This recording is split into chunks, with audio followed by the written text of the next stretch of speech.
Going to offer a Can word you of prayer. close, Corey?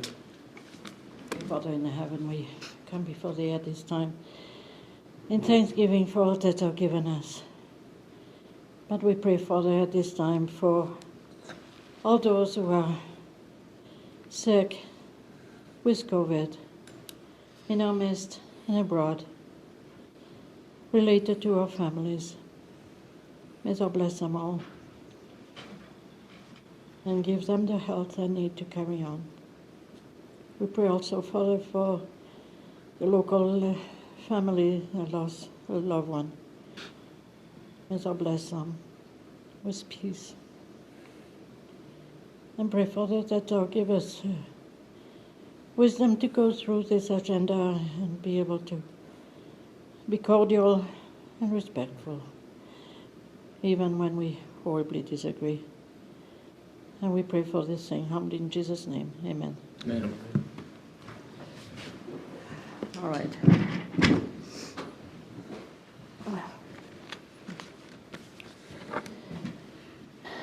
All right, we will call this meeting to order. And this 8th day of December 2020. And it should be our last meeting for the year. Am I correct? Yeah. The last meeting? I hope so. Okay. No offense. None taken. And I wish you all a Merry Christmas if I don't have a chance to do so again, and take a good rest. There are new measures regarding COVID, and the population is now under order in this town and abroad in province to wear masks as of this afternoon.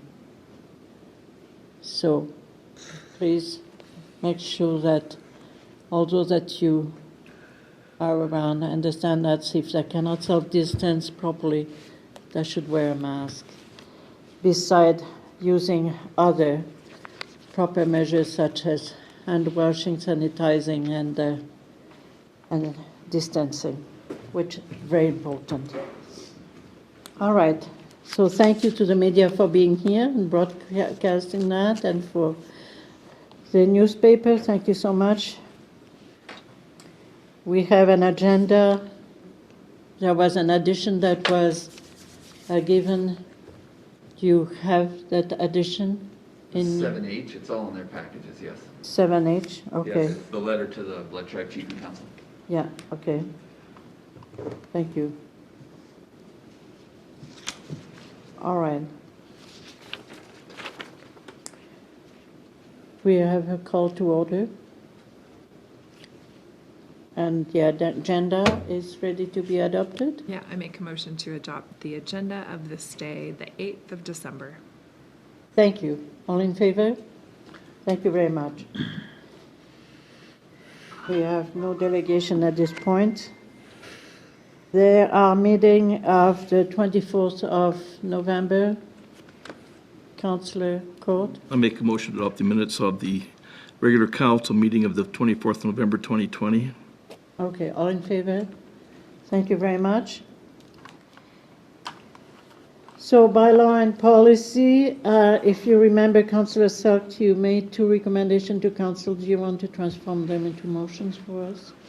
I would be happy to. Thank you. So, on a second. Dog park.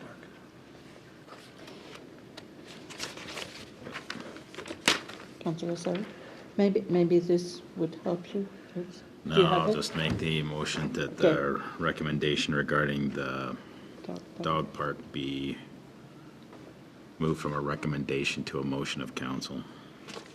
Okay. And They were both So- similar, actually, they were related. Yeah, I'm wondering if we You could lump make them into one if you motion out want, of it. yeah. Okay. with respect to that motion also, that they were supposed to do some further reviewing with neighbors. Yeah, it was engage Which- the neighbors and get costs for fencing. Yeah. Okay.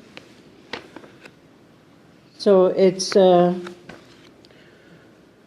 it's a recommendation for support in principle. Okay, well, just to be clear, I made one recommendation and Councillor Court made the other one.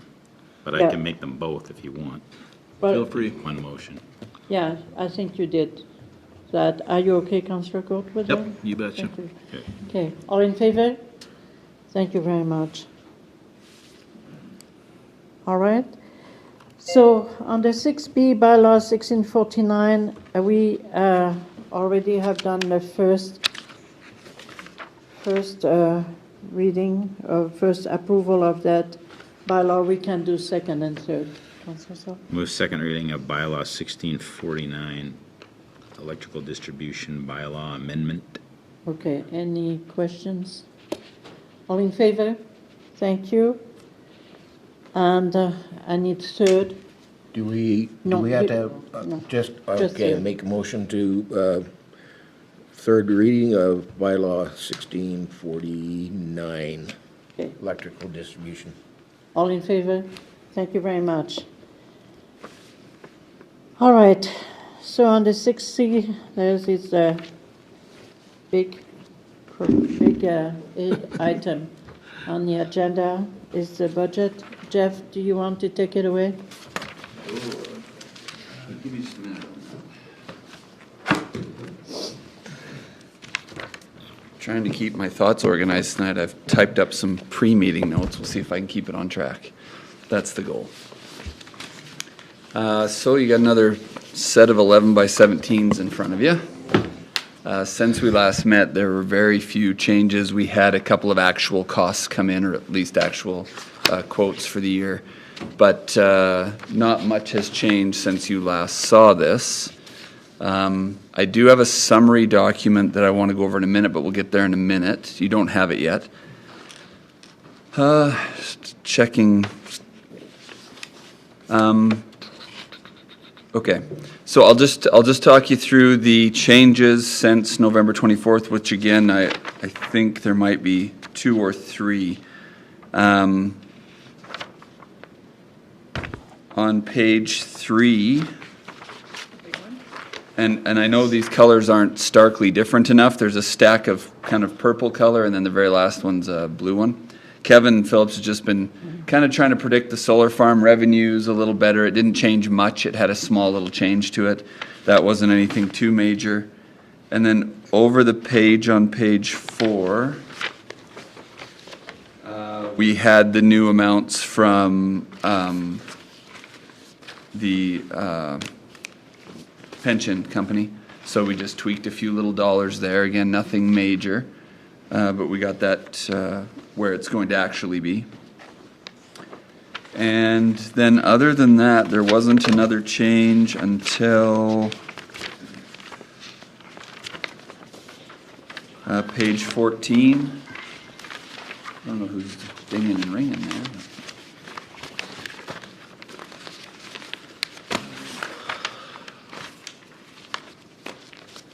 This one we'll talk about again in a minute on the summary sheet. On page 14, you can see a blue line that says updated forecast from Kevin.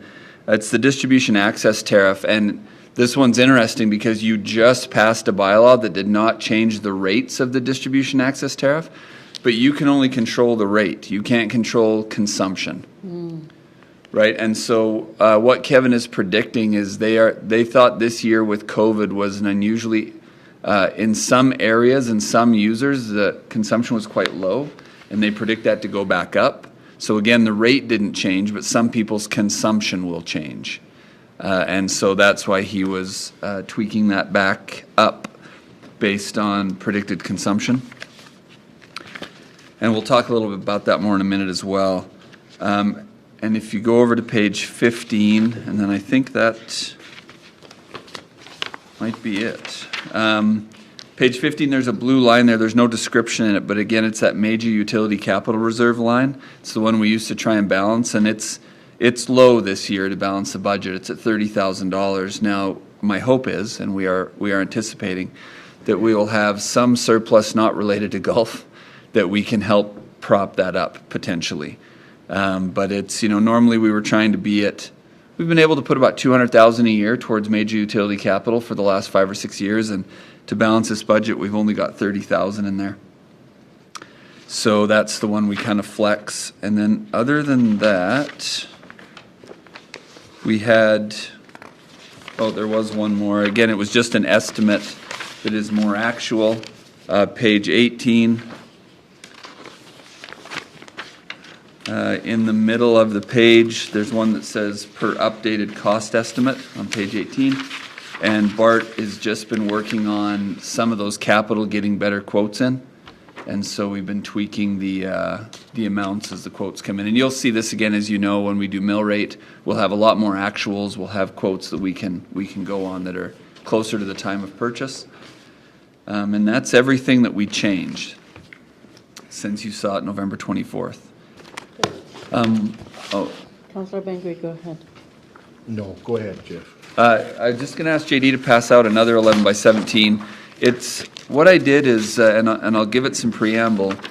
So if you do have a question about this, Councillor, why don't you go ahead and ask? No, you're good? Okay. No, Yeah, I want to see a little bit more. Okay. What I did is I tried to have a look at it's just a budget summary document is all I'm calling it, and I took some key accounts, basically our key revenue accounts, and then looked at where there was new expenses introduced into the budget, just to look at the impact on the budget and where this budget is going over the 3-year term, because you're passing a 3-year operating budget, right? So I'm just looking at operating here, by the way. I'm not looking at capital. So one thing I just wanted to make sure before you consider passing the budget, if you consider that, and we have options if you don't, is I just wanted you to be able to see what it looked like over a 3-year term in our major revenue categories. So, and there's always context to all these, so I hope this makes sense. It's a bit rough. I put it together fairly quickly to get it ready. But when you look at the tax column, I put our real property, both commercial and residential, and then the school residential, non-residential categories. So over the 3-year operating budget, that's set to increase by 6.1%. And then if you look at the next line, which is provincial operating grants. So again, remember, a municipality really has 3 major sources of revenue: taxes, utilities, and grants. Now there's a little user fees here and there. There's some small stuff, but you're not going to make your budget based on that. It's on taxes, utilities, and grants. So our provincial operating grants, and we don't know this yet, 2022 they reduced dramatically. And so we're anticipating that drop there. Now, one thing in 2021 that's important to notice is under provincial operating grants, that number's at $270,000. With that most grant, we were able to apply $70,000 to any outstanding taxes at the end of the year. Now, we fully anticipate we're going to get those eventually, but the grant allowed us to do that. So it was, I hate to say free money, but it was money without an associated expense to it. It's really a cash flow piece. They're trying to help us cash flow. Mm-hmm. So that really helped us inject $70,000 of cash into the 2021 operating without an associated expense. That's good.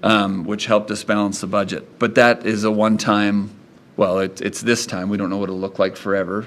Let's hope we're not considering pandemics a year from now. So that helped this year, but it goes away.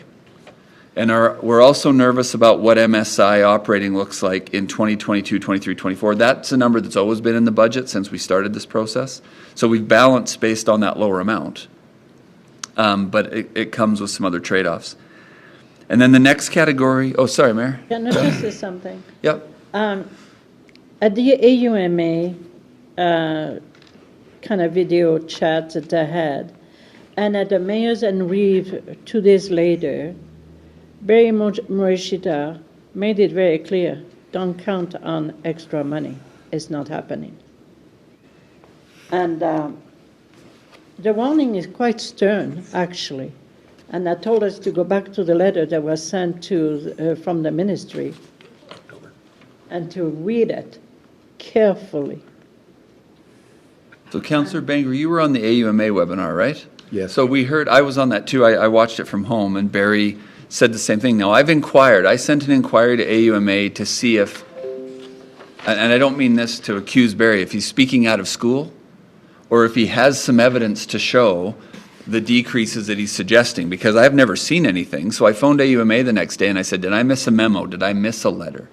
Because Barry was actually saying on our webinar that I was on that we have planned for normal MSI in 2022, Yeah, 800,000 afterwards, capital and all that, well, with some operational reduction, because we've told that's probably going. But he was saying he's concerned that's not coming at all. That's right. That MSI is actually going to be cut short a year, but local government fiscal framework won't start till 23. That's what he told us. That's and what Mayors he and was Reeves. preaching on the webinar, which is huge. I mean, that's $1 million to the town. Yeah. It told It's us the 800,000 same in thing. capital and 200,000 in operating, if that happens. But I've never seen any evidence of it. That's what I'm concerned about. I've never heard that until last week. So I sent an email to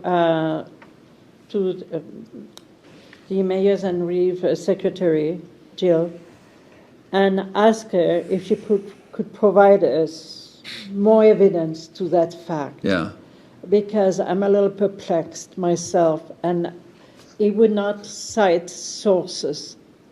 Therefore, I cannot confirm. So that's exactly where I was the next day. I phoned AUMA, I talked to one of their policy advisors, and I said, look, I just want to know if I missed something. Well, we don't think you did. That's just what we're hearing. And I said, okay, is there anything, how do you plan on that? Right? It's kind of this early shot over the bow, I guess, which is good. It gives you some forewarning, but I don't know how to plan on that. So I have asked the same thing. I didn't know you had contacted Mayors and Reeves, Yeah. Mayor, but I have also got that request in at AUMA. Okay, well, then hopefully we'll get So somewhere. we'll see. The next section I have there, and there's a yellow highlight next to it. I want to explain why, because, You have a second?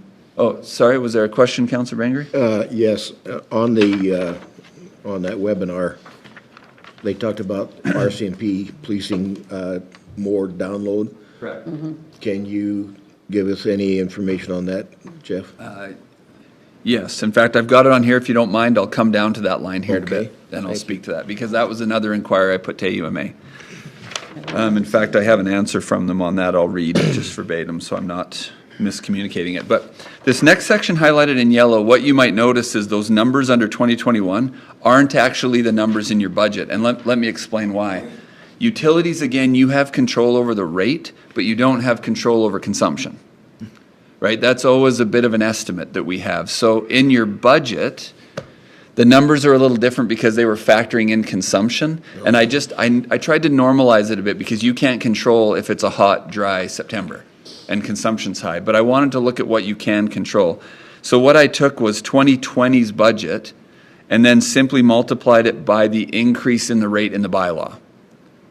And then we just kind of had to take the variable of consumption out for now, because you can't tell me that we're going to increase utilities by 2% and decrease consumption by 5%. You don't have any control over that second piece. So I just took that out for the conversation now. And what you'll see is if you look over the 3 years, we have a 2% increase in all of those utility rates. So that's where it lands you between 6.3 and 7% per utility increase. Now, I will also state the bylaw for rates expires in 2021. You have control over it at any time, but the 2022-23 rates are not set.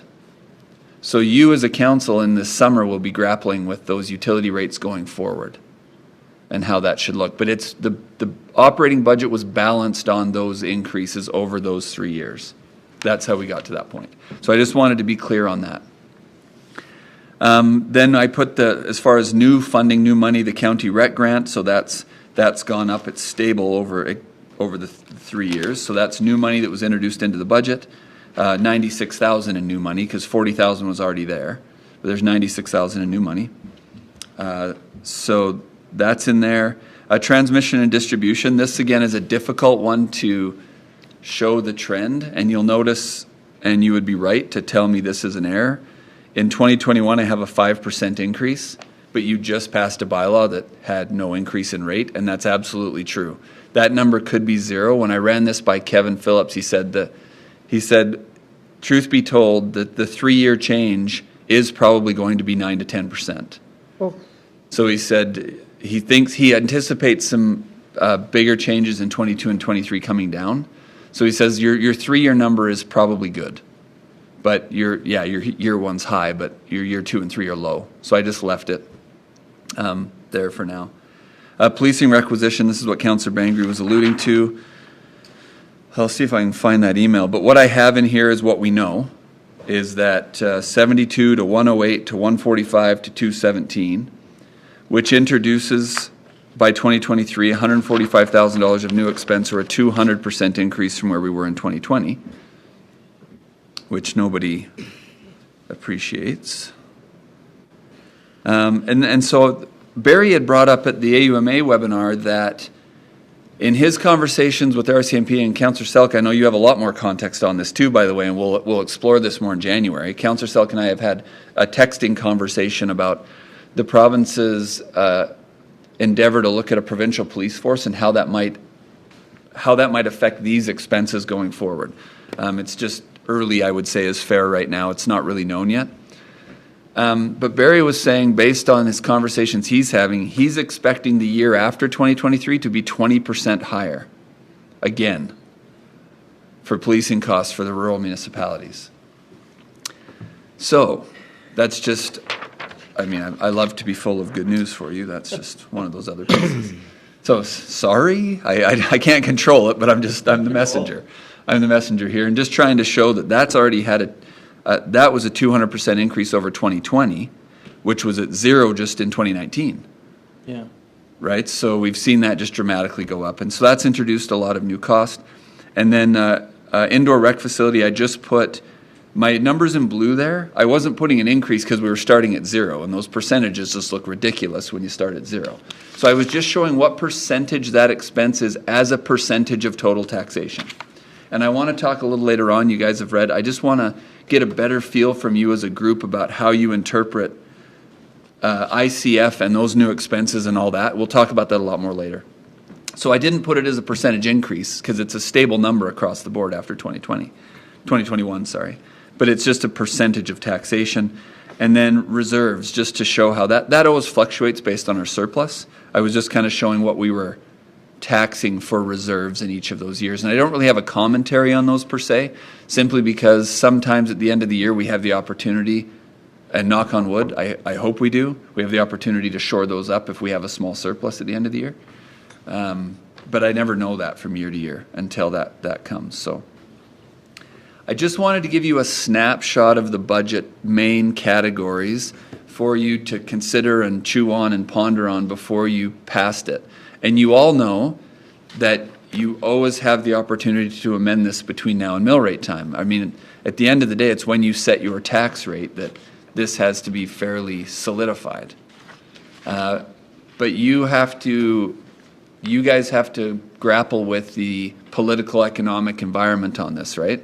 So can you sell to your residents a 6% tax increase and a 7% utility rate increase, knowing that many of our commercial businesses pay far more in utilities than they do in taxes? You know, they pay thousands a month in that. And so there's all those things to balance, right?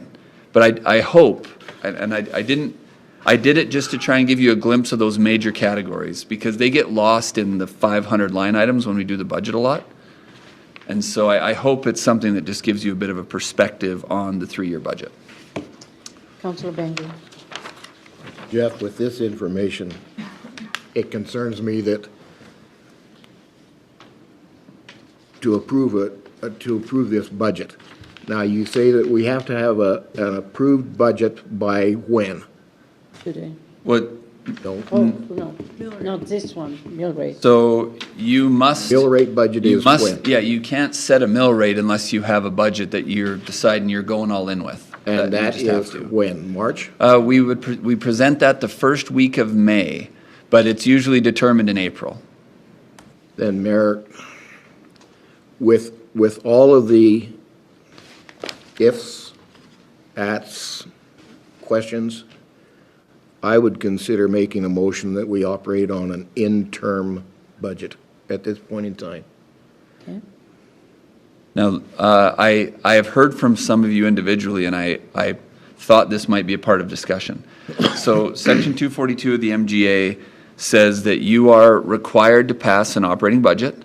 You are never required actually to pass a capital budget, but you just can't spend anything on capital. Right. So you are required to pass an operating budget, but you can pass an interim budget until, I think the act says something along the lines of until you pass your operating budget. Exactly. So what that means for us is that the 2020 operating budget would be adopted as the 2021 interim operating budget. We would not expend anything on capital because we need to see how this all plays out, which is okay for probably a month into the year. You know, that wouldn't damage us terribly. You know, we're not going out and starting construction. We're not tearing up any roads. We're not doing all that first part of the year. Anything like equipment, that can be pushed off a little bit.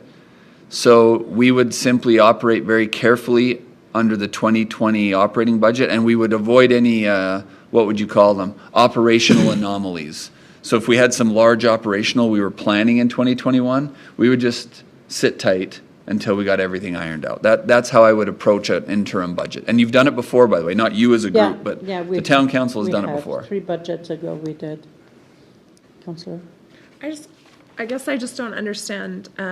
So if in fact we've got till April, May to change this budget, why wouldn't we approve this budget? Sure. So the reason would be that you as a council would want to ensure that some of those operational expenses weren't expended until you were maybe more comfortable with the whole picture. That would be why. So if there's unique operational expenses in the 2021, and we have a few, but I mean, let's look at things like we have a quarter of the indoor rec facility costs in the budget. Well, we were never going to expend those until the thing was there, right? So it's not like that one necessarily. We were worried about, hey, Jeff's going to quickly spend that before they pass the budget, because the facility doesn't exist. Thank you, but no. So that's okay. But yes, the point would be that you're not settled on everything in here. You're not settled with the numbers. And so you want us to operate basically just operationally quite lean until you're comfortable with all the numbers in front of you. All right. Thank you. Councillor Cole? When do we expect that? When do we expect that we actually know the numbers? Good question, Councillor Court. I'm struggling with an interim budget, because if nothing's going to change, why don't we pass a budget? Yeah. Then we can change it up until May if we need to. Let me look at a couple things here. Yeah. Yeah, so the only thing and again, we talk a lot. So the only concern you would have is we got to May and you're like, oh, Jeff, you spent in all these categories. We wanted the discretion to amend those before we set mill rate. We wanted the opportunity to maybe not spend that much or to change the use of that money, and we're all the way into the end of April and you spent it. That's the risk for you. Now, I think, and maybe the last few weeks would say I'm wrong here, but I think I understand your priorities in it enough not to spend on the things you wouldn't want it spent on. Like, I think we're all on the same page there. But it just gives you some assurance to say we didn't get to the end of April and I was like, hey, I already went and bought all of this for the year before this came up, or I already went and did all this. And the 2021 kind of stays frozen. Okay. All right, so Jeff, do you want to carry on, or do you want... Really, that's about everything I had on budget. Right. I'm not bothered administratively if you want another couple of meetings to kick this around. But I'd like to identify what are some of those things you want to kick around, right? Because just to bring this 11 by 17 back to you with no changes on January 5th, I don't know that we've got anywhere in the meantime. Okay.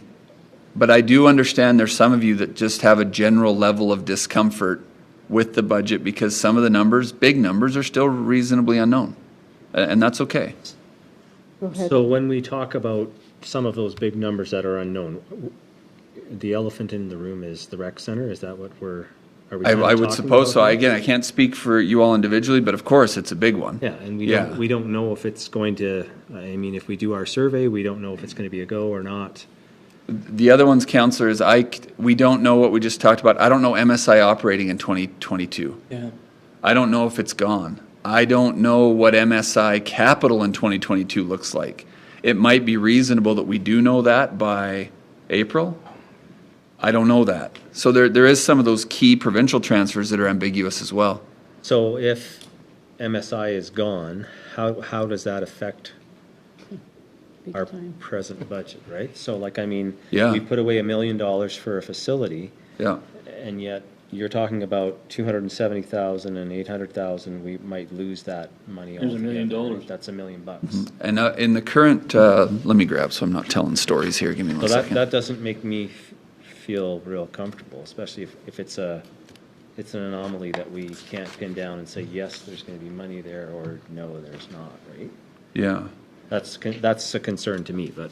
So the 2021 budget, though, and let's talk about the rec facility in that context. It's a good one to talk about in this context. I have every assurance 2021 MSI is coming. I haven't heard it. I can go on the website right now and show you the town's allocation on the province's website for 2021. So I think that's okay. And it's maybe not even so much how it affects the $1 million in 2021 for the rec center. It's that trickle forward effect if we're not carrying anything forward and there's nothing coming after that. Yeah. Like now, what does that look like? And I don't know that. I don't know what that answer is, Councillor. Okay, so we kind of need to have a little bit of the opinion. Councillor Bengry, you want to? We have a motion on the table, but let's carry on the discussion. The reason why I made that motion is I'm going to use this scenario. Interim budget. You take your wife to a steak supper and have $20 in your pocket and no credit cards and expect to pay for it. We don't have all of the numbers for a rec center, for recreation, everything like that is not there. We got to have those numbers so that we know where we're at. We got to know approximately what it's going to cost us to operate. When you start setting mill rates and for taxes, where are you getting the numbers to be able to decide what mill rate you're going to set and what your mill rate's going to be? We've already increased our budget by 2%. Already in a proposed budget. What's going to happen when we come to the mill rate and we decide we need to have another $1 million or $800,000? What's going to happen with our mill rate and our budget? You're asking me to try and answer that? Well, I don't expect you can, because I don't see a golden globe in front of you. Yeah, I think though, Councillor, that the capital side, again, your exposure, so how do I put this? The cost of the facility, the exposure to the town in that is set. You know it's at $1 million. That's where the town's at. So if that cost moves a little bit between now and April, you're in for $1 million either way. But yes, I don't know what to tell you if all of a sudden there's not $800,000 of MSI coming in 2022, and that domino effect, because we're using $300,000 of MSI that we can't roll forward for 2022 for the rec facility. So that all plays. There's no question. The operational cost is a concern, and I hope tonight, actually, when we talk about rec facility, we get quite a few steps closer to understanding what's being offered in it, so we can feel a little more confident in the operational budget, because it's been really hypothetical to this point. We have a number plugged in there, and I hope it's okay, but I don't know yet. But I think we're going to get a lot closer tonight on that. Yeah, Councillor, if I could tell you exactly, we've been really lucky the last 11 years to know exactly what our major capital funding was going forward. And right now, I can't tell you anything after 2021. Not within $500,000, Councillor. And I wish I could. But I don't know. Councillor Barnes, what's your feeling? Oh, I'm just sick about this whole scenario right now. Looking forward, I know if I was planning on something and then the next year I knew that my money wasn't coming forward, I'd be putting something on hold. That's my gut feeling. And I'm just sick about this announcement of cutbacks on MSI for $1 million. It might happen, and if it does, where the dickens do we go in 2022? We have a lot of expenses that we won't have money to take care of. Yeah. And that rec center is going to cost us money. There's no question. And if we don't have the money for it, we're going to have mud on our face, and the taxpayers are going to be ticked right off. All right, so let me ask you a question. Are you in favor of an interim budget? I am. We have to have the operational budget. We have to have that. So, but I think we need to move forward with an interim budget for sure. the interim budget will cover operation and capital. So No, Mayor, you would not pass any capital budget No. at this That- stage. What I'm trying to say, operational you budget. operate on the 2020. Correct. Operation Operating and budget. cap. No, just operating budget. The capital for 2020 is done. We don't duplicate that capital, Yeah, right? no, I totally understand. So no, you only pass Going forward. an interim operating budget. But whatever is left in a capital from 2020, you're able to access. Well, you'll decide that after the audit. Right, after the audit. You choose where that all goes. All right. We do Now, that after the audit that's before mill rate. Just to make sure, Yeah. just to make sure that I understand, if you needed capital money, you would be able to access some. Yeah. Oh, yeah. It doesn't freeze reserves, It for doesn't example. freeze It no doesn't, money. it Fair doesn't, enough. and you as a council, by resolution, still have discretion to manipulate anything you want. Okay, so long we understand each other here. I hope so. Just want to understand that. So, Councillor Drew, am I hearing that you are, Yeah, an interim budget, we talked about an interim budget, I don't know how yeah, many you weeks spoke ago. about it a few meetings ago. I'm comfortable with that. I don't have a problem with it, so. We've had to do it before, on the Yeah. previous Yes. council. Doesn't We've It's, had to do it's it. not, About 3 years So I ago. don't have a problem with that. 3 meetings, three. Then come forward into the new year, we have a little more understanding what's happening. Yes. We get some more announcements about money, and I'll feel a lot more comfortable moving forward with passing the whole budget. Well, And if you remember We have last, to have that information.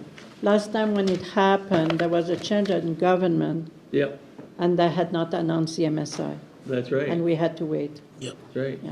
So, oh, yeah, we've that's been there, right. done that. That's So when I'm it okay with that. happened, if you remember that. Councillor Selk, your position. Same as are my colleagues. We can go with an interim budget. Okay, well, then it seems very clear. I would have favored an interim budget personally. So are we okay with an interim budget then? Until we get to know the numbers a little more, I'm fine with it. All right. So do you need, So- we have, We have I- a motion. Yeah, I- a motion on the floor. I don't recall if you made that. I think you were talking about how you were feeling like it. My motion is that we, What it would be, Regarding Councillor, just so you know, is an interim operating budget for 2021 is what it would be. that's we what my recommended. So- motion will be. Yeah. put a motion Yeah. forward. It only was a recommendation. I put okay. forward a motion that we operate on an interim budget for Operating, 2020, please. operating budget for 2021. Thank you. Okay, thank you. All in favor? Thank you very much. Well, I appreciate all your thoughts and deliberation on this item. I think it was a very wise move from council. Thank you. All right, let's move again to... One more question. Go Jeff- ahead, councillor. Jeff? Now, we've done the motion for an interim budget. Yeah. Are you going to be able to give us some more facts in January? That's the hope. We hope. Yeah, Okay. as soon as this all starts coming in, you'll be the first to know, Okay, second to know. Yeah, that's right. thank you. I have one quick question of Please Jeff, go ahead. before you sit down, Jeff. Yeah, no, I'm still here for a bit, I'm sure of that. Where are we with the collection of taxes? Are we on target to collect the taxes? Or do we have arrears, we're waiting for them? Okay, or- I But we had had that. some deferred, right? If you look in the tax receivables, Yeah, there's a fairly large chunk still there. Yes. But you just heard that 70,000 of the arrear in taxes is covered by the most grant. So okay, we are on a safe we're okay side. then. We're Yes. not on thin ice. No, So if those Not are at this arrears point. and we're using the most grant, what happens if they come back and pay? Do we have to pay Good that? question, Oh, I no. don't know. No, we looked in that specifically. The intent of that use of the most grant is to cash flow communities that this time of year are struggling to cash flow. But there's no such thing as uncollectible tax. We sell your house and take the tax. There's no such thing. Eventually, we get it. To your question, I was just asking Jill, because she's always on top of it. I know that sounds super punitive, but the answer is there's no such thing as uncollectible tax. If I understand your, Don't sell my house. I understand your question though, if we use the most grant and then we collect the tax after, We do not repay it. we don't. No, and now we're fortunate, I was just asking Jill, is our receivables right now are a little bit more, but very similar to previous years. We didn't find ourselves with an excess of uncollected taxes, and we actually just recently had a couple of really overdue ones that paid in full. So we've got some of that cleared up. Oh, good. Yeah. That's always a tough time when you kind of allow people to defer their taxes. It's so tough to make it up. One other question, we had a couple of properties that were potentially going to be sold. Yeah. Did they come forward and pay them, or Do we have or set up a anybody- program to pay their taxes? Thank you, JD. Yeah, so until March 31st, we'll see who's still outstanding, we'll know who's going up. But we didn't do any tax sale in this calendar year. Okay, No. that's good to know. Thank you. So, Jeff, which do you want to deal with right now? 7A. Okay, go ahead. Okay, so 7A, JD's helping me out by handing out a whole bunch of stuff tonight. I wanted to talk about a couple things, give you some progress updates on the work on the rec facility, and I need your input as a council on a couple of things. I don't expect that we conclude every detail, but Mr. Hasegawa is looking for input from the town so that he can continue to finalize his analysis. And Brandon did some good work for me in trying to lay something out so we can understand what our square footage needs and what our space needs are, depending on what we want to accommodate is maybe the right word within the facility. So Mark Hasegawa is trying to conclude the building code analysis, and there's a couple of things, if we wish to accommodate them or not, really affect that considerably. And so he's wanting to get that put to bed. Jeff, as we talk about Mr. Hasegawa, who is giving him the information that he needs now? Is it coming from administration? It's a bit of or a is it coming hybrid. from an outside It's source? Bit of a hybrid, I'll be honest. It's working okay. It's okay. But I will bring up a couple specific pieces where we maybe are. I'll bring it up here in a minute. But by and large, it's going okay. So the first, you have some renderings that are just for your information to get an idea. But the two things I want to talk about are the floor plan that's in zones. Now, don't really pay too much attention to where the walls are, especially in the entrance area. Don't sweat that too much. And then I want to use it in conjunction with this one, the table that says facility space possible uses. So what Brandon did is he went through the facility and said, okay, let's break this down so we can start to get a feel for what we can put in each area, because it may require certain structural or code things that we need to know going in. And so Brandon's been doing a great job working with Mark to try and get this gathered up. So I'll use an example. Zone A is the big area in blue, which is the big court, the full-size court. And so as Brandon went through, he said, okay, pickleball requires 880 square feet per court, all right? So, and then basketball requires 5,225 square feet. And soccer requires, well, at least 5,225. Volleyball 2160, badminton 880, and so on. You can see as it goes down. And his note at the bottom is the largest size dominates here. If we're going to accommodate the largest size needed, then that's what we do. Now, we took one exception to that. With lacrosse, those fields are huge. So 5,200 square feet is half of a field. But I don't think it's reasonable to double the size to accommodate lacrosse. You know, that was, let's just call that an internal decision, that we weren't going to double the size of the court for a sport that isn't heavily played in the area. But they can still do a half-court type of thing, right?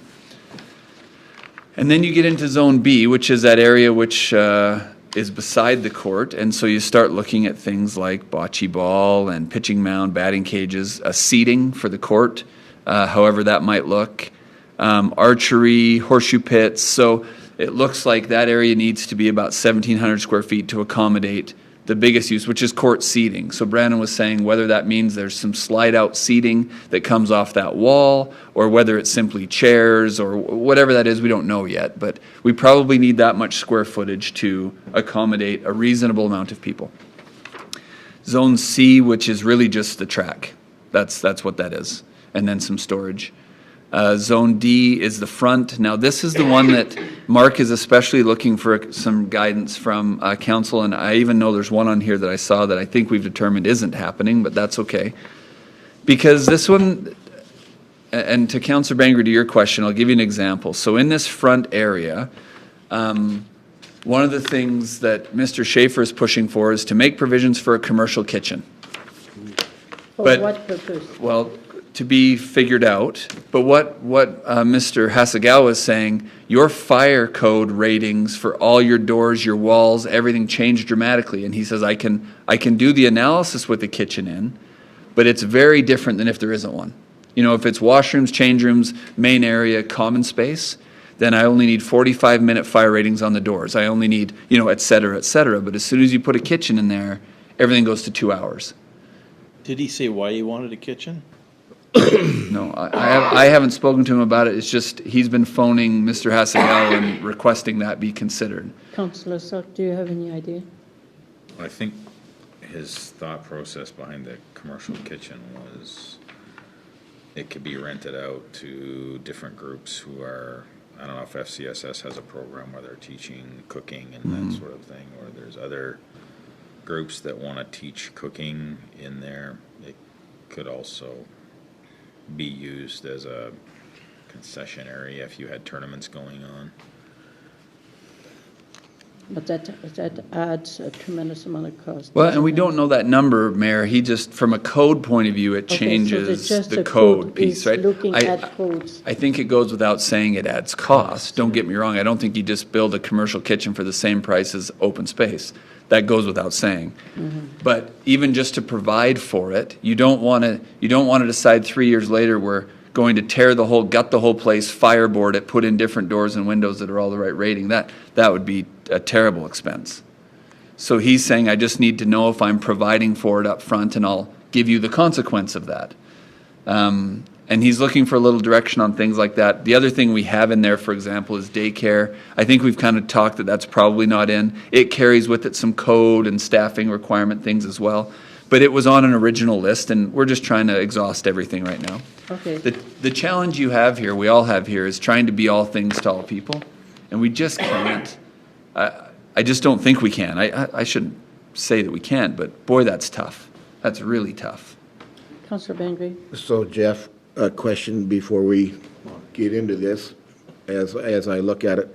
We started with a 15,000 square foot building. Now it's moved to what, 16? 16.8. You were 9,200 in September, but that was just like 3 pickleball courts and that's it, period. Yeah. That's all that was in there. And so then, yes, it's 16.8, and it's stayed here for a while now. This seems to be where it's at. I mean, everything can be accommodated if you keep adding square footage. Well, exactly. That's not particularly difficult. But also the costs Yeah, and keep going up. yeah, it's all a sliding scale. There's no question. We need to nail down what size of building we want. Yeah, yeah, and that's why Brandon wanted to kind of say, look, here's what each activity needs for square footage, and if there's ones we're missing, by all means, let us explore what the need is. This is talking about square footage. We'll have a little conversation a little later about height as well. We still have to deal with that. But for square footage, if there's something missing, we should at least entertain it and go from there. Councillor Dorr? So I just wanted to ask, and maybe Councillor Brown or Councillor Selk, can the Duchess facility, how do we compare to that size of? 40,000 square feet. Yeah, it's much bigger. Oh, it's 40,000. Okay, Theirs so is bigger. we're not. Oh, yeah, We're more not- than twice. And Duchess, how many people are in Duchess? 2.5 times. 12, yeah, 1,200. Oh, 12 people? Okay, yeah. A good dozen, baker's Okay, dozen. no, I just kind of wondered in comparability Excuse how me. that, 36 on the weekends. it's for a tournament, right? Yeah. Okay, thanks. I think a big unknown here is what's outside the $1 million. To me, that's the Yeah. key, and Yeah. until we can find out exactly who's donating what, this could change a lot if we. No question, yeah. Councillor Brown? I don't think there's anything wrong with saying, yeah, let's look into putting a kitchen in there. Like, I don't think there's anything wrong with it, because I would rather know, we can always say, no, we don't want to do that. But what if, because you brought this analogy at the last meeting in regards to the ceiling, well, what if we bring it up 2 feet and it's really not hugely expensive? Like, these are things we need to know about. We're paying to have this engineering firm give us all the information we need. So why not get all the information we can? Because we can always say, Yeah. no, I choose to not have that in there, it's too expensive. But I would personally rather, I want to see all the Options. all the options. Okay, so, Jeff, is there a difficulty that, I mean, I know it's more work for that firm and therefore more cost to us to have two different quotes? I'll ask Mark that tomorrow, just to say, look, can you give us what's the code implication in and out? And at least we have an idea. I don't know that Mark's going to be comfortable saying this is exactly your cost difference, but he can at least give an indication. I mean, we all know it's more cost. Nobody's debating that, right? Right. So, yes, but I can have him give a kind of A and B on the code implication. Yeah, I think at least we have a better idea. Councillor Barnes? I think it's good that we do figure out what the costs are for kitchen, but honestly, I don't see the need. I mean, we have so many facilities that people can book to, to have a dinner in, or they can cater, somebody can cater to them, or they can have food trucks come, whatever, but I don't want to look down the road and say, gee, Could have done it. should have had it. We should have just done it, right? We need to know. So, Councillor Paula? That's this question. You talked about SCSS giving cooking classes. Is this building, They used to do them here, yeah. They're used so they to could do it at this building, Oh, yeah, Tanner Center, this building, Silk Purse. high school? The High high schools school, I use yeah. a lot. Yeah, we've got lots of commercial kitchens in town. The Legion has one too. All the churches. Wow. Yeah. But the churches you cannot use. Yeah. That's right. Mayor made a good point. The churches you can't use, and you may not in the foreseeable future. No. But the other aspect of this is that people who are renting the building and are having family functions of some kind would probably want to have a kitchen in there. The churches have warming oven, not, I mean, that's the use Again. fire code. Yeah, that's fine. This is why I'm getting the feedback. This is the point of the exercise. So I'll tell Mark to Yeah, just- give us the implication of providing for it. Let's put it that way. That's good. Okay. Okay.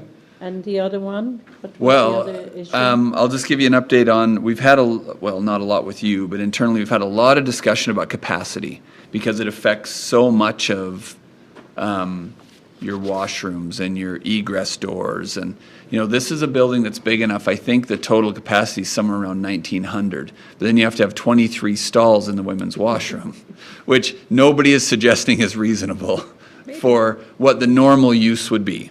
Right, it's just not. So what Mark's looking at is to accommodate the egress of the building with a high number, so that there's enough exit doors around the perimeter of the building that should there be a large function, there is sufficient egress. But that practically, I think he was looking at occupancy, yes, of 300 people for the washrooms. To try and find a bit of a balance where, again, 23 stalls in the women's and 15 plus, in the men's, that's not particularly practical.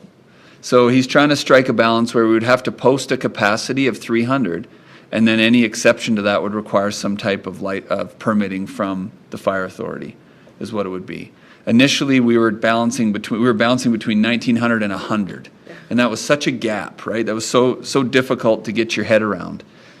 So he's trying to look at it at a 300, and the washrooms and the HVAC and all of that stuff at a 300 normal, but enough egress around the perimeter of the building that people can get out if there was an emergency.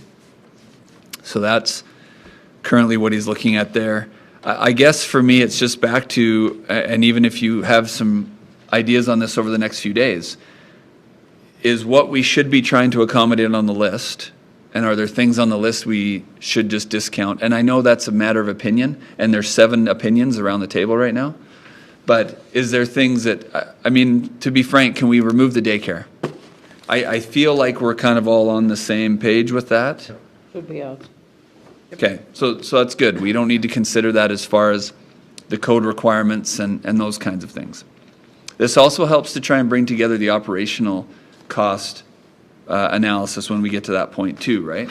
Because how I see this going forward, and I know it's not moving forward as quickly as some of you would like, but how I see this is when this is a little more fixed, then we can start to say to our stakeholders and our partners in the community, this is what's being offered, what can you use of it, and what will you pay for that?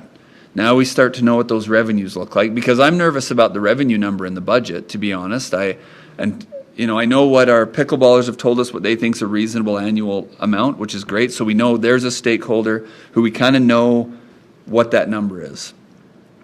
And then we don't know, for example, is the school an operational partner? We don't know what some of those other revenue sources look like. So that's all going to come together here soon too. And then that operational number is, we all have a little more confidence in it in that next budget. Councillor Bengry, Councillor Barnes, Councillor Court. Jeff, this is great, all the interior stuff. What's the outside look like? Is it a steel building, metal building? You've got a rendering.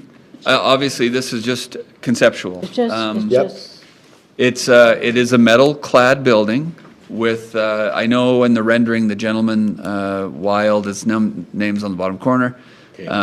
He put in some rock work as a wainscoting around the front of the building. But yeah, it's a metal building. I actually think it's not too bad. You know, it's not a steel Quonset, right? It's okay. Sorry. I know we had Councillor Barnes in court, and I'll save my question for a minute here. Councillor Barnes. Yeah, I was just trying to remember what my question was.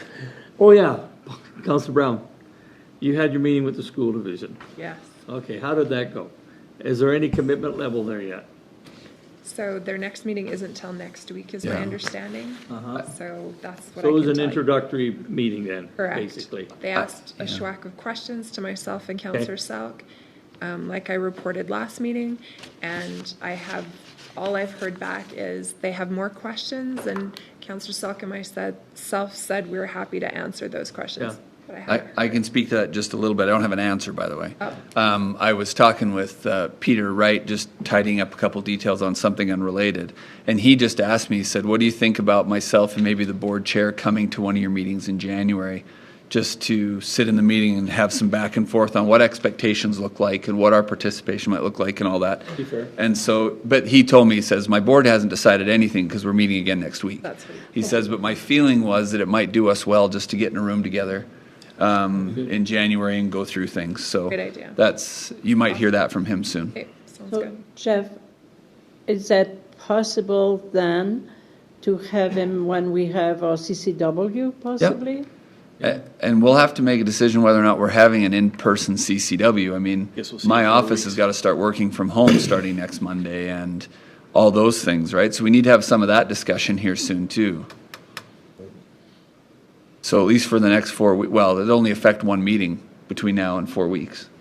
Heaven forbid we don't pull out of this spike, but But totally doable. I mean, Yeah. Councillor Selk and myself, I was at Yeah. work, when we zoomed in and they had their meeting and they were all zooming in. So, I mean, I mean, we do that with mayors and we were 36 of us Yeah. on Zoom.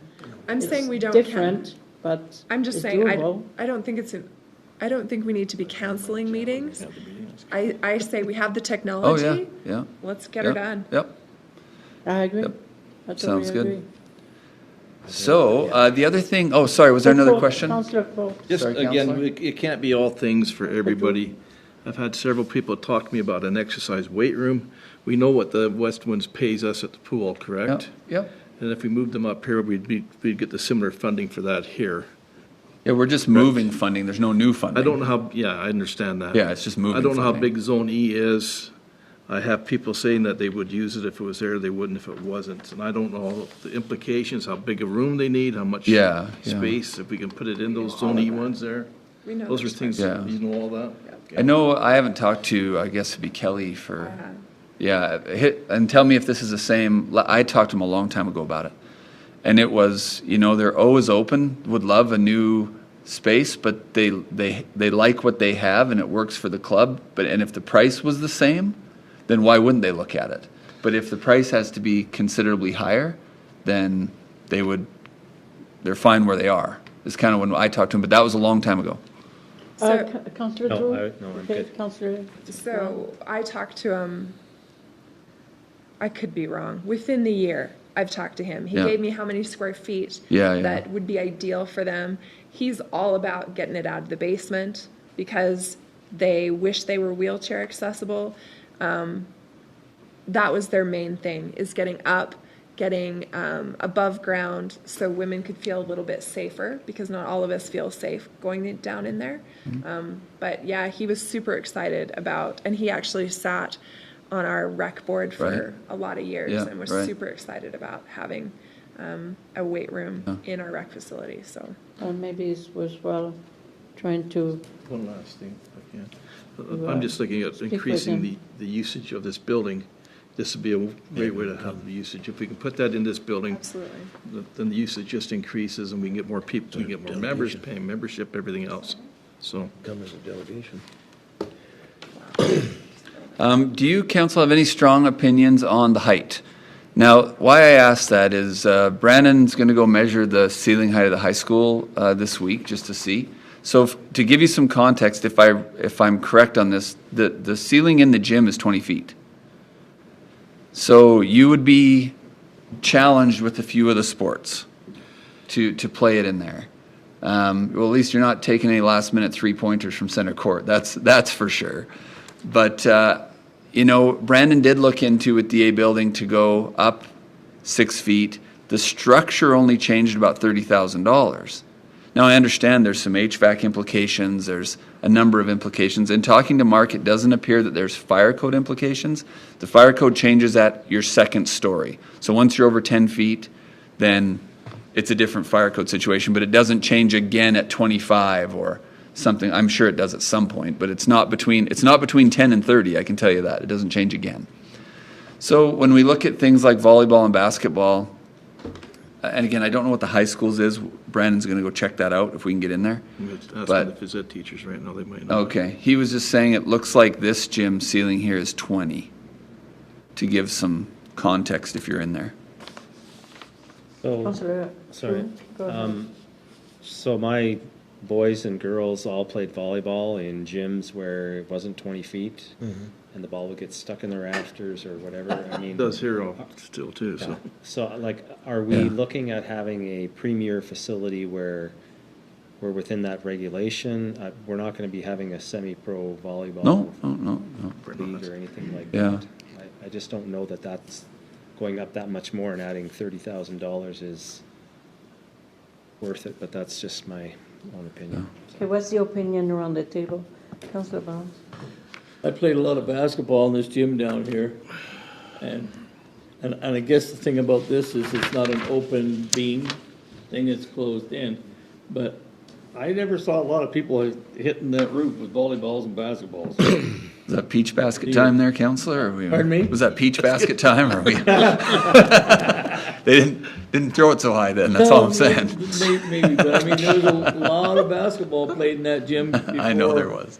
Before the stake center was in there too, up there so. was built, and everybody seemed to get along just fine. All right, so is there a desire to explore greater heights or not? Maybe give me a. Are we talking like 24 feet? Is that what you're saying? They were looking at, Original. Brandon said ideally maybe 26, and the reason was, and I don't know his source on this, but he said he was looking into what if you hosted a sanctioned gymnastics meet. They want 26 feet. Volleyball wants 24 and something, I think, something like that. And basketball between 22 and 26, something like that. For the bouncy I don't know if they'd be doing tumbling there, but most of their events they want 26 Okay, feet is so- what he was saying. trampolines, that's what it would be. Yeah. Councillor Selk, you wanted to add something? Actually, Jeff answered it with respect to why 26 feet, why can't it go to 24? And it you know, that might be your happy medium. We haven't engaged gymnastics in, you know, whether they feel strongly about it. And we know we can't accommodate them full-time there. I don't think anyone's making that assumption. We'd have to almost double the square footage because they can't take up and down. Yeah. So it wouldn't be their home. They use the high school on occasion to host some sanctioned meets because they've got some height there. But that's a big task for them to move everything to. Yeah. That's a big endeavor. Yeah. Yeah. Mr. Brown? I would prefer, if we're gonna spend a little extra money, I would prefer putting it into the weight room there than I would raising it in height, so. Okay. Councillor Court? We just need to remember, we're not building a West Winds High School gym here. We're building a gym that can be used for everybody. It may not be totally functional for volleyball, but it could be used for volleyball. It may not be perfect for basketball, but it can be used for basketball. So we're not trying to copy what the schools have. I don't think anyhow. And I don't know. I just text them, we might be able to figure out how high that high school gym is. If not, I guess you'll find out tomorrow. Yeah, Brandon was just gonna go see if he could shoot some kind of laser measure or something and figure it out just quick. Okay. Gonna do that from home? Oh, yeah. Yeah, right. Not if he's working from home, yeah. I got till Monday on that, by the way. I got till So Saturday. councillors, you said around 24 in height? It's 20 now. Mark was going to look at doing things like changing the truss so it wasn't a flat roof but a pitched roof if it could be on that span. That presents some difficulties on that span. You know, you need deep trusses to get that span, so it may not be able to be a vaulted roof. But he was going to look and see Okay. what some of those things All could right, be so like. maybe he can let us know what's the most feasible Yeah. And we Okay. can make a here for decision. this. Okay, I think that's good. I can give him a little extra direction tomorrow. I wanted to talk for a minute, and you saw I had a document in the backgrounder, and it was a little lengthy. I apologize. I was trying to get all my thoughts on paper. About Councillor Court, you had brought up a couple meetings about this tax impact and what is it and what does it look like? And the big answer is that depends. It kind of depends how you wish to allocate ICF in one way, and ICF isn't the only revenue here. I mean, it's just one of, but what I tried to show in that budget summary is that the costs of that facility, if they stay what they are, and that's to be determined, are a reasonable percentage of total taxation, 4.57 or 4.6 or whatever it was in this case.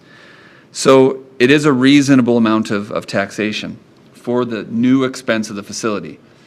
And then the question really is how do you want to see ICF accounted for? Because you could reasonably, Councillor Court, I'm picking on you a little bit just because you made the comment, you could reasonably say, well, we've offset all the anticipated operational costs of the facility with this new revenue. And so it didn't impact the ratepayer. And that's a true statement because they're close to the same amount.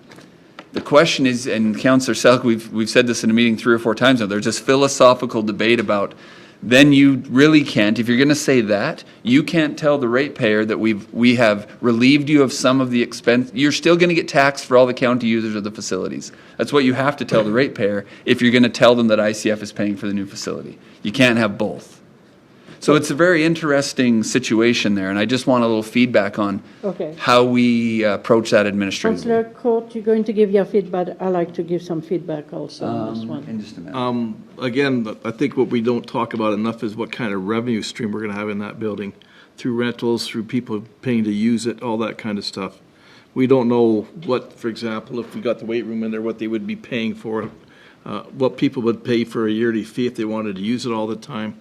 We haven't talked about that revenue stream enough, I don't think, but we don't know for sure, I guess, for part of it. Okay. Yeah, completely agree, Councillor. And like I said, once the offering is more fixed, now, you know, what if we have that conversation? I don't want to make obligations for anyone, but maybe the school division says, yes, we're in this much operationally. Well, now that's a great anchor tenant, let's call it. Right. And the pickleballers are paying $250 a year, and there's 50 of them. Well, there's another great anchor tenant, but that's to be determined. I 100% agree. So it may not all be tax increase, is what I'm saying. No, and that's why we've got 50,000 in there for revenue now. One thing I will mention, Coaldale did an incredibly thorough operational plan for the facility that they've proposed. That's still a ways in the work too. It's $13 million, but they're working through it. And I was actually a bit surprised School is going at, yeah, that's in conjunction with the school modernization, so that always helps. But I was surprised how low their projection for memberships was. That's actually what surprised me when we got going through it. This is a facility they expect to cost around $600,000 a year to run, and they're anticipating their annual pass revenue is $75,000. Because they actually only expected they'd sell 30 family passes in the town of Coaldale annually, about 50 adult ones, and then a few youth ones. And I can't speak to any of their methodology. I have no clue how they came up with that. But JD and I were talking about this a little while ago, and we were surprised at that number. And but we've been kind of looking at what they're calculating for revenues and where that's coming from. I mean, they've got in their proposal, they've got massive commercial lease space with $100,000 a year coming from commercial lease space. It's a different animal, but we're also projecting 1/5 of the annual cost as well, right? So thankfully, it's a different animal. Okay, so, Councillor Selk, I think you and I have fought hard to get some money from the county. And Councillor Court, you were there. We all fought so hard. But when we were all together the first time around and did our presentation, if you remember, we really stipulated very strongly to the county that we wanted some compensation for all the taxes that all taxpayers pay on behalf of the county resident towards recreation, and that we wanted to recoup some of those money due to our residents. And I think then, for nothing else but sake of transparency in the budget, I believe that we should show that money to be applied towards the rec master plan, and then allow for the taxpayer to see what it's going to cost. And that's a wash, but it's transparent. And then we cannot be told that we have hidden the implication of the cost of that facility. It's totally transparent, totally accountable, and I always have said that council who works on transparency and accountability will always have the taxpayer support behind them, always. And that's my position. What's your position? I was just going to say the same kind of thing, that it needs to be transparent to the taxpayer, but well said. But good, Mayor, JD, could you hand out, I've given something just to look at, just to kind of get your head around maybe ways we could do it. One of the ways I put in the initial backgrounder, and then I got thinking about it again, was one of the ways we could show it in the budget is we show the whole amount of ICF in our transfers to recreation reserves.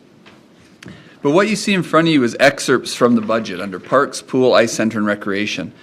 Parks, Pool, and Ice Center were really the three main facilities we negotiated with the county.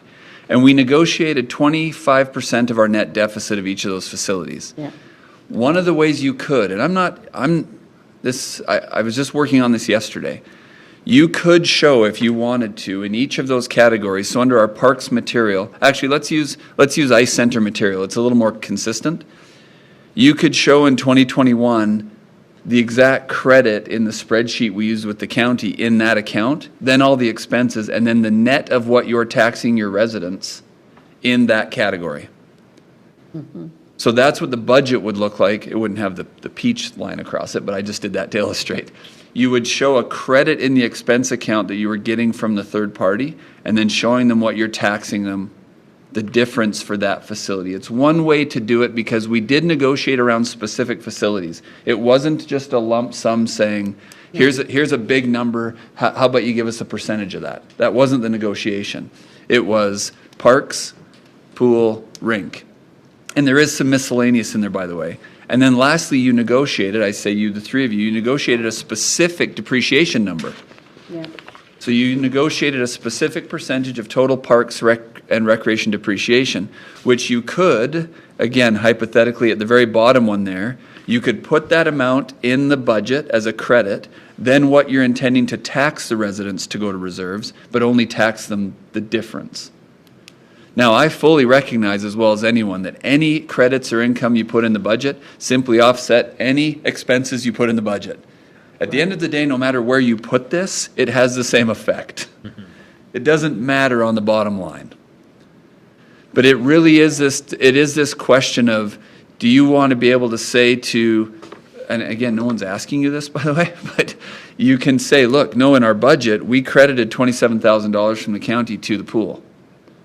And then, not counting labor in this case, we're only taxing you 45.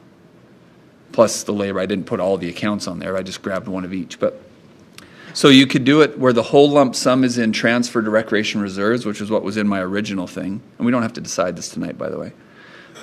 Or you could break it out if you like that better. Or it's just a line item as revenue in the budget, and it's in the budget. It's clearly in the budget. In the budget that you have been looking at for weeks, there's a line item that says Cardston County Recreation Contribution, 137 and change. It's in there, no debate. And that's fine. There's nothing wrong with that. It just depends. If you're all on the same page of how you want it applied, it actually depends on how you might want to show it. So I just give you some options for consideration. Personally, I enjoyed seeing how it's distributed. You're right, we fought hard on each item, and at times it was very painful. But we got there. And because one part that was difficult to negotiate was the amortization. It was very, very hard to bring the county to understand that there is a cost associated to an aging building and replacement of it. And we fought many, many months to get for that figure to be included in the transfer of money. And we got there at last. So I think if we show it very clearly, I kind of like that personally. I wasn't worried about you liking it. Yeah. I knew it was right up your alley, Mayor. I wasn't worried about that. Thank you. You read me well. I like transparency, sorry. But it comes all the same. Yeah, fair enough. So Jeff, I just need to wrap my head around a couple of things. Yeah. So in your document that you crafted for us, you talked about taking if we wanted to, we could take the whole ICF amount and then apply it towards our recreation reserves. Yeah. And that would be an amount that we're not then taxing for. Correct.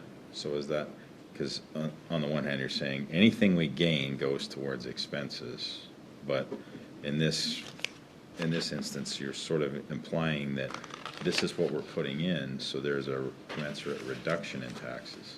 You could choose to approach it that way. So if let's say before we establish the budget, let's say, and one of the things, this budget's been an interesting one for me. It's been really interesting, and I have a few regrets in how it played out. One of those is that, and I'll use the rec facility in 22 and 23, because there's only a small proportion of costs in 2021. One of them is that we balance that budget with a 2% tax increase and with other revenues, with those rec costs in. And so I completely see how it made it.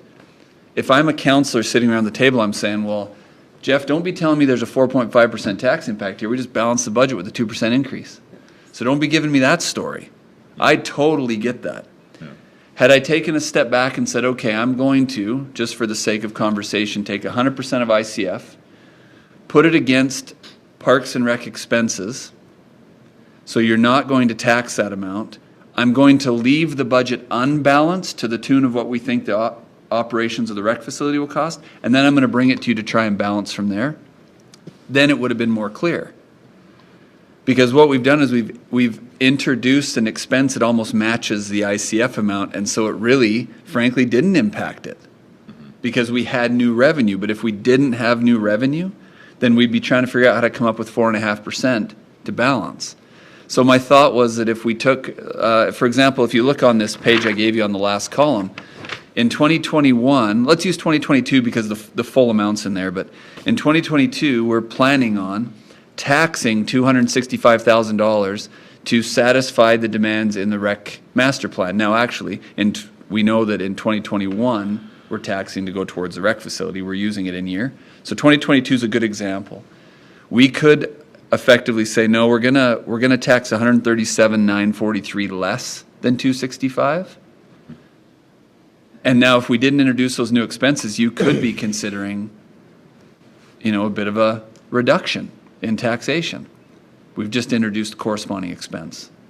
So I was just trying to figure out, in a way, I wish we would have balanced everything but the new expenses. Right.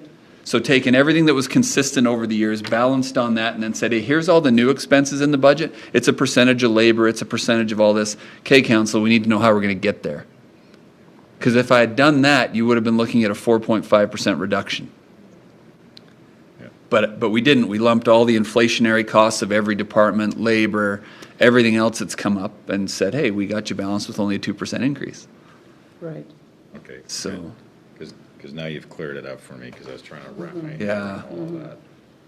yeah. If I could go back in time on this whole rec center council, I'd do a few things a little differently, and we'd all be a little more, it would have been a smoother ride so far, let's put it that way. But we're just learning as we go. All right, so, Yeah.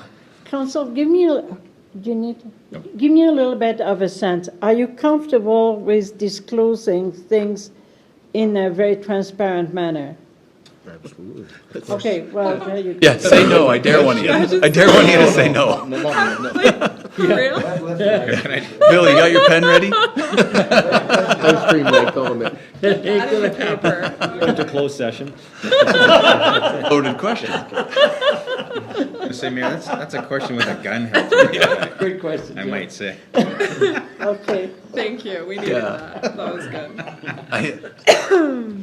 okay, well, there you go. We're comfortable. Yeah. Very transparent as compared to transparent. One of the reasons, council, that I wanted to get to this point, and I do appreciate it, by the way, and I support that. I've given you some snares I support, is it actually starts to help the next thing on there, which is how we approach the public on it. Yeah. Because, now it's clear that we have, at least based on the costs we have, we can calculate an impact. And then I fully understand. I got thinking a lot about a couple of you after the last couple of meetings, and I'm asking myself, why is the tax impact of this ambiguous? That's frustrating for everyone, me included. And so I thought, well, let's look at it different.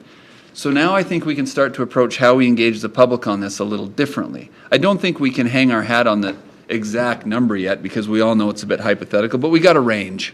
Yeah. We've got a feel, right? And we'll have to look at that a little bit too. So is there any more thoughts on handling ICF, or can we move from that one? We do have dinner coming for you in 10 minutes here too, by the way. I planned on that tonight. I'm sorry? We've already penned in the motion to extend till 9. But So we're gonna get there. we've already planned on that. We're really looking down the road here. Point. So if we'll approach it that way, I appreciate it. Can I touch on the survey for a minute now, which really could be also public consultation? I didn't have a chance to get back to you with another set of questions, but if you can be patient, and I know some of you are at the end of that in some ways, let's really work on that in these next meetings and really get that hammered out. Now that we know what we're dealing with a little better as some of these costs come in, if you can just please be patient. And I know it's not where we wanted it to be, but we got our cart ahead of the horse so many times on this thing. Yeah. We were all excited, all of us, and whether you want to call it positive excitement or negative excitement, there was excitement. And we were trying to, we could maybe tackle this right now, or we could tackle this right now, and it just didn't fall into place well, and it was frustrating. Councillor Brown, you have something to bring So to I this? just wanted to throw this out to council. So I too have been a little stressed over the survey side of it, and so I've been looking into other communities and other towns because they have built things, and why reinvent the wheel? And the one, Cochrane. So Cochrane built a rec center a few years back, and they did surveys. And how they did their surveys was, and I only know this, I was talking to my girlfriend who lives there, and what they did was they of course came up with their questions just like we are, but then they sent it out to any taxpayer within the town. If the town had your email and they sent you taxes, they sent it out to you. And then they heard back from those people. And they had 5 questions, not 3, but either way they were very streamlined, and one of their question was, and I don't want any evil eyes here, but one of their questions was in regards to, would you be essentially, I'm using my own words, but essentially, would you be okay with there being a slight tax implication for the rec center? And so I thought I liked that idea, sending it out to the town of Cardston residents, so we can engage not just 300 people, we're engaging the town. And if only 300 people get back to us, great. Got a At good least sample. I just feel better about that than a random, we're gonna pick Brown, Selk, Court, you know what I mean? Like, Oh, I just, wasn't picking you three. I know you weren't. But my point, Again, Not ever? Well, he has had his sugar for the day. I'm impressed. Anyway, I just thought that was a really Sorry, I'm great done for the way night. of doing it, was sending it out to the whole town. You're talking about being transparent. I feel like that's right up there with being transparent, is you're asking the people who voted us in, please, we care what you say. Go ahead. no, finish off, please. I was just, I was pretty much wrapped up. okay. I agree. Jill and I were recently talking about this, and we're going to get a price on what it would take. We did this for the census, Census, where yeah. every house got an identifying code. Right. That way you didn't have one guy at their computer answering 40 times in the Agreed. night. He got to use his code once, it went to that home, Right. and they got to answer. And so we're looking at, popular guy. yeah, gee, somebody needs Bill in a bad way. So we're looking at to see if, because we did that with the census, we gave them all of the addresses, they established a unique code for every address, and we went and dropped the card on every door. And they could log into the website, the link was Right. on the card, you logged in, you punched in your code, you answered your questions, and you know you didn't have all this duplication. Well, sorry, if I can, because when we talked about it at Parks and Rec, that was something that, so, another group that came to us and they spoke about their, survey that they'd put online. Well, the thing is, you could have Joe Blow from California chirping in. Yeah. I love Joe Blow, but he's not a taxpayer in the town of Cardston, so I didn't want him to have a say. Yep. I want the people of Cardston, so I really like Yep. that idea way better than just Yep. random putting it out Yeah, there. the challenge of online surveys, we've experienced it a number of times here. One is most of your respondents could be from anywhere on the planet, Yeah. because you have no idea. And the Yeah. second of all, we know this, we've seen people answer 30, right. 40 times in a That's night. right. And I don't like that. So we come and say, oh, we got great uptake. Yeah. Oh, it was all the exact same person. Honest. So we think we can do it. And the other thing Awesome. we like that approach is this is not the right season to be sending somebody door to door. Right? That is not going to be perceived well. We've got till They're dressed Monday. in red and white. Well, Got till sure. Saturday, actually. If we had two birds with one stone with Santa Claus, that'd be great. But, Oh, God. yeah, we just feel that it might not be the right time to be sending workers door to door. And that this would just be, we drop it off with no communication, and then they take it and they do their thing. So we're going to have those costs Thank you. come up and do it that way, we think. Sometime in January, February. Well, I'm hoping earlier, as soon as we can. But again, we got to get our numbers Yeah. comfortable. We just got to be comfortable as a group, that's all. Yeah, I mean, you I think need it's to 22 have feet to the beams is what I think. the numbers. I think I can finish this topic off before dinner. Perfect. I Please just go wanted ahead. some feedback from you as council, and I put the Cfep large stream Yeah. on there. And this is an interesting, we're all familiar with Cfep. We've seen it on all of our playgrounds we've done. We saw it on the water park. We saw it. It's always a major player in the infrastructure we do through our community groups. But here's the challenge with Cfep. Timing. The large stream, it's timing, precisely, Councillor. The large stream application is June 15th to be informed in September. But the upside of it is it's up to $1 million. Right. It's really hard to ignore that. I'm all distracted here. I was looking at that. It's really hard to ignore the fact that, Having a stroke. just throw them on speakerphone. Well, we were talking about live streaming. We're talking about CFEP, right? Yes, CFEP. okay, so CFEP. So, I actually had notes tonight to try and stay on track, and I'm grateful for those. So what I'm curious from council is, we will not be the applicant for CFEP. We can't be, we're not an eligible applicant, but let's take any number of playgrounds, for example. When you budget your portion, the town's portion in the budget, it's contingent on the CFEP grant for the other 50 cents on the dollar. That's how we always do them. So if we have a $80,000 playground, we budget 40 from whatever funding source and then 40 from CFEP. And if we don't get the CFEP, we don't do the 40. Now, this one's interesting because the community group, and I would assume it would be the association, would be the applicant here, rightfully so. And the question is, the Cfep, because it is such a large grant, has a couple of implications for the town. Let's say we get the numbers close and this thing is $1.5 million.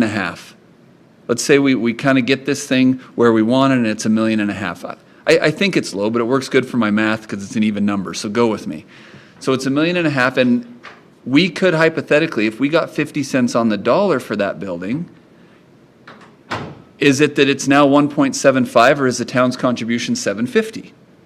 Right, that's something to start to look at. That do we let this thing grow as much as the funding will carry it, which has been, and it's not wrong by the way, it's just been the original kind of thought on this. But once the square footage is set, I would hate to see us, the first year building an addition on the back corner of this thing. Like, I don't want to see that. The square footage is set, and then we outfit the thing to do everything we want. Well, what if some of that $1 million Cfep could offset the town's $1 million? Yeah.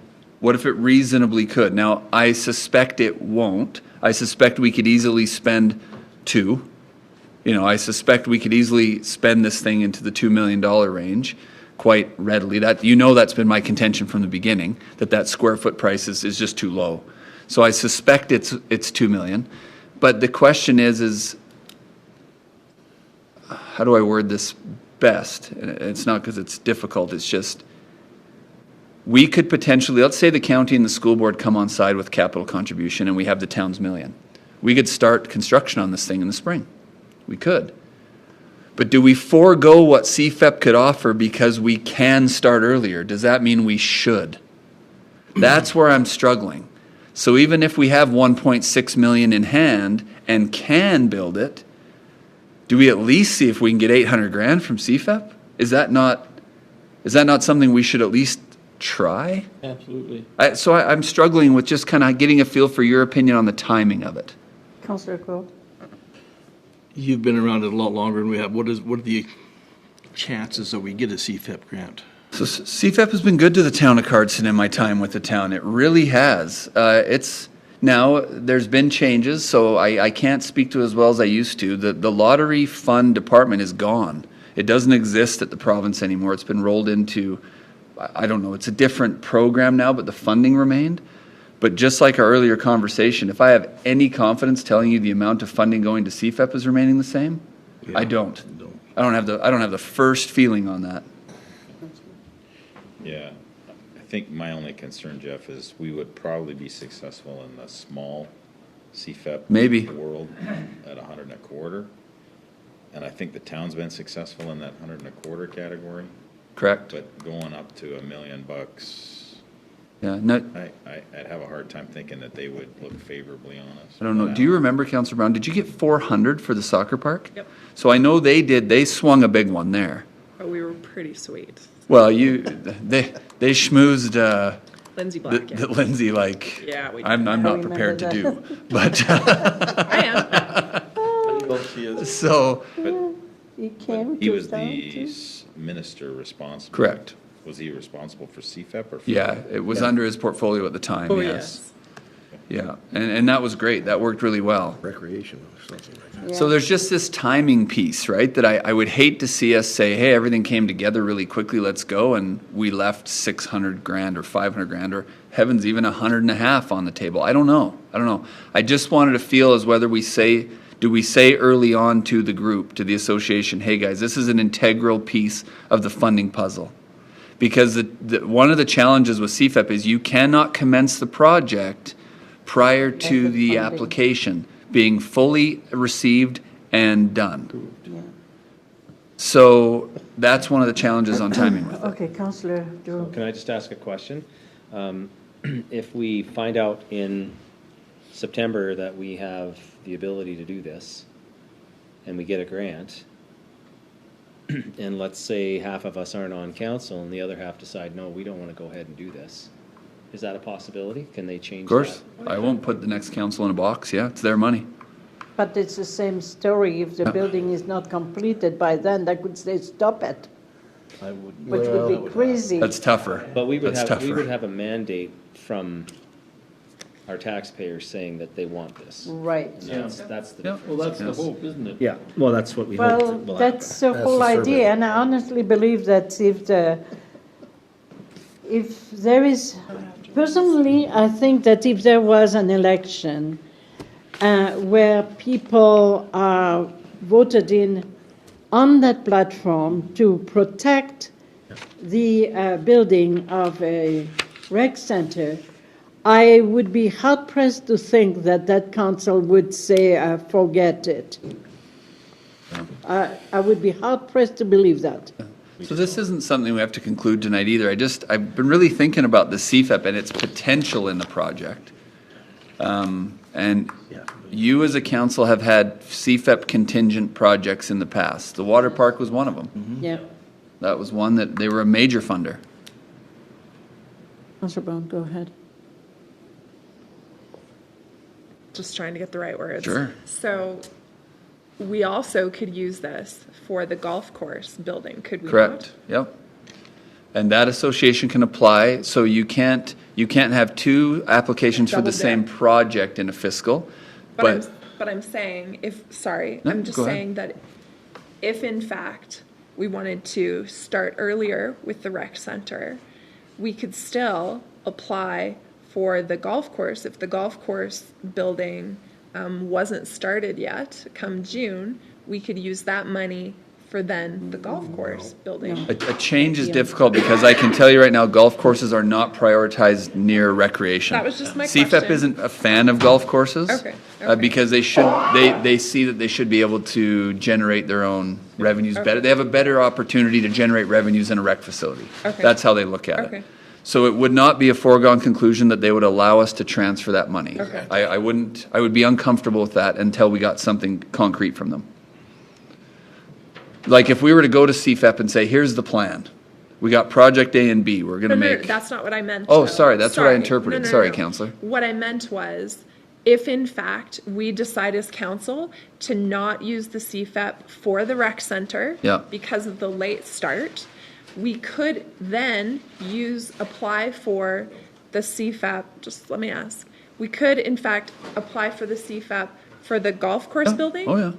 Okay. For sure. Separate. I'm just saying, separate. Oh, yeah, yeah. Okay. No connection at all. Okay, so, Yeah. previously it sounded like you were saying we couldn't use a CFEP for a golf clubhouse. Sorry, I took it to mean that you were saying we apply, and then if we decide to start on the rec facility, we No, transfer that no. money to the clubhouse. Oh, Yeah. I'm saying. That's what I understood. I'm That's what I sorry. understood. Sorry, too, no, Tim knew what So I was yes to your second part, correct. Okay, so they are One on would not board. disqualify the other. Okay, that was just my question, thank you. Agreed. Good to get both. All right, so Okay. Councillor Bond, you seem to favor, do you want an answer today? And again, or I what? think this is something that as it starts to come, when we've said this is the Okay, so, scope well, of it, let's, this is the vote capital then. of it. Leave it on. We know that now. I need you to start thinking about how you want to see CFEP related to that, because there's a timing issue. All right, can I ask Yeah. a question regarding the rec center? Councillor Selk, help me understand something. When we put $1.5 million and $1 million for the rec center facility in a budget, you were telling this council, maybe I misunderstood, but help me make sure that I understood correctly, that a donation would be forthcoming. And you asked a lot of questions regarding if we could issue tax receipt, and you also asked if that building was not going to be built, if that would be reimbursed. And all that was clarified, all that was yes and yes. So I haven't seen, or I could be wrong, has there been a desire by the association to use the town as the recipient of those donations, or is your organization using, because they don't have a status yet, are supposed to be able to give tax receipts to them? It's probably a better question to ask a member of the executive of the association, but I will just, Okay, I'll hazard a guess. How's that, Mayor? okay, I think that their intention is to use the town. okay. all Which right. is perfectly fine. Yeah, It's an so- asset we will assume, Yeah. so that's fine. We can Okay. apply They will CFEP put the money that in way. trust with What's the that? I town. thought it said Okay. communities couldn't apply for All the right, CFEP. but I haven't done We can't, anything but for of that. donations, They've we done can a be lot the of recipient, asking. yeah. Okay, Yeah. all right, so, They've done a lot of asking, and they've had some that have committed that they're gonna do something, but they haven't said what. Does that make sense? I think the Well, preliminary you know- drawings play a large role in that too. I think something totally that's understand that. tangible, Absolutely. yeah, when they is much have more an, powerful. Okay. Yeah. But at least I know that it's refundable. Oh, yeah, we keep track of every one of them. Yep, for sure. Okay, so that's good, thanks. That's everything I had on the rec Okay. facility council. So We things want to are take a break? happening. I move to recess for Thank 50 you. minutes. All in favor? And Jeff, sorry to have kept you on your feet for that many. I've been sitting Yeah, down the stroke since too, that was 8:15 kinda this nice. morning. I Okay, all apologize for right. that. There was no fighting. Thank you. I was like, calm. Councillor Barnes, you want to bless the food? Sure.